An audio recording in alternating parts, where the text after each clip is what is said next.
రతన్ చెడ్డా ఫలితం దక్కించుకోలేకపోయారు తెలంగాణ కాంగ్రెస్ మాజీ ఎంపీలు. కేంద్ర మంత్రులు కూడా ఇదే పనిలో ఉన్నారు.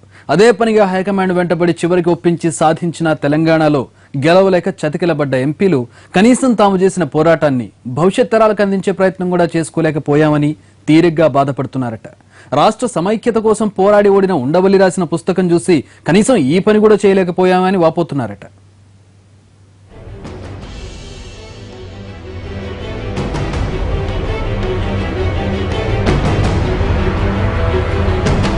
తెలంగాణ సాధన కోసం కాంగ్రెస్ ఎంపీలు ఓ రేంజ్ లో ఫైట్ చేశారు.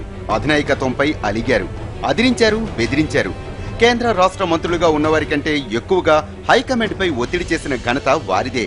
కానీ ఎంత కష్టపడ్డా ఎన్నికల్లో వారికి ఆ ఫలితం ఏమాత్రం దక్కలేదు. ఉద్యమంలో ఉండి లేనట్లున్న నంది ఎల్లయ్య, గుత్తా సుఖేందర్ రెడ్డి మాత్రమే గెలిచారు. ఎంపీలమన్న హోదాని మరిచిపోయి పార్లమెంటు మెట్ల మీద అడ్డంగా పడుకొని సోనియా ఎక్కడికి వెళితే అక్కడికి వెళ్లి అమ్మా తెలంగాణ, తల్లి తెలంగాణ అంటూ ఆమెను విసిగించి వేధించి మరీ ప్రత్యేక రాష్ట్రం సాధించుకున్నారు మాజీ ఎంపీలు. రాష్ట్రంలో జరిగిన ఉద్యమం, ఆందోళనలు ఒక ఎత్తైతే ఢిల్లీ వేదికగా ఎంపీలు చేసిన పోరాటం కీలకమైందనడంలో సందేహమే లేదు.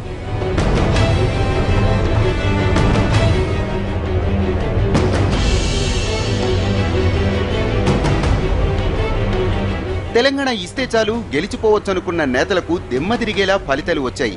ఇంత చేసినా ప్రజలు కరుణించకపోవడంతో జైపాల్ రెడ్డి సహా అప్పటి ఎంపీలకు మైండ్ బ్లాక్ అయింది.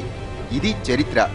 ఇంత పోరాటం చేసిన నేతలెవ్వరికీ ఆ పర్వమంతా పుస్తక రూపంలో చరిత్ర పుటల్లో నిలిచిపోయేలా చేద్దామనే ఆలోచనే రాలేదు. గెలిచింది టీఆర్ఎస్ అయినప్పటికీ తమ త్యాగంతోనే తెలంగాణ వచ్చిందని, అందుకోసం తాము ఎలాంటి త్యాగాలు చేసేమో చెప్పుకునేందుకు అవకాశం ఉండేది. విచిత్రం ఏమిటంటే రాష్ట్ర విభజనను తీవ్రంగా వ్యతిరేకించిన సీమాంధ్ర నేత ఉండవల్లి అరుణ్ కుమార్ విభజన కథ పేరుతో నాటి సంగతుల్ని పుస్తక రూపంలో తెచ్చారు. అందులో టీ కాంగ్రెస్ ఎంపీల పోరాటానికి తోడు చివరి నిమిషంలో బిల్ పాస్ కావడానికి జైపాల్ రెడ్డి చూపించిన చొరవ, ప్రదర్శించిన చాణక్యాన్ని ప్రస్తావించారు.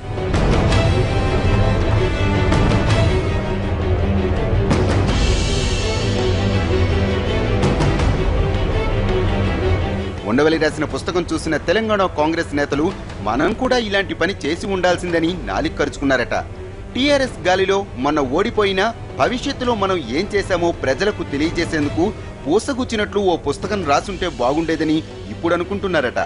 ఒకవేళ ఇప్పుడు రాస్తే ఉండవల్లిని చూసి కాపీ కొట్టామని అంటారేమోనని అనుమానిస్తున్నారట. పుస్తకం రాస్తే వ్యక్తిగతంగానే కాక పార్టీకి కూడా మంచి మైలేజ్ వచ్చి ఉండేదని, తమకు ఐడియానే రానందుకు బాధపడుతున్నారట. అయినా మించిపోయిందేమీ లేదంటున్న ఒకరిద్దరు మాజీలు పుస్తక రచన మీద దృష్టి పెట్టే ఆలోచన చేస్తున్నారని సమాచారం. జనం తిరస్కరించినా కనీసం ప్రత్యేక రాష్ట్రం కోసం తమ త్యాగాన్ని భవిష్యత్ తరాలకైనా అందించవచ్చునని కొందరు నేతలు తలపోస్తున్నారు.